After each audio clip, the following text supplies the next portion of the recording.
कोई के प्यार राह धैलू ससुरार के तोहफा के बदले जखम दिहलू हयार के।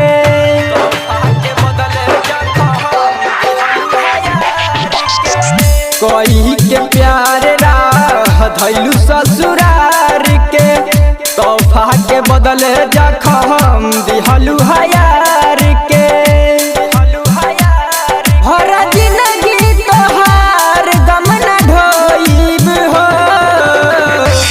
गद्दारी भइल बावे यारी में जान भइनी तोहर ना केहू के होइब हो।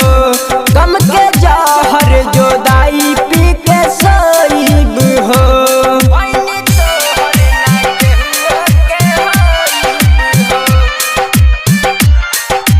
दीवाना अकेला रिकॉर्डिंग स्टूडियो कहलगांव।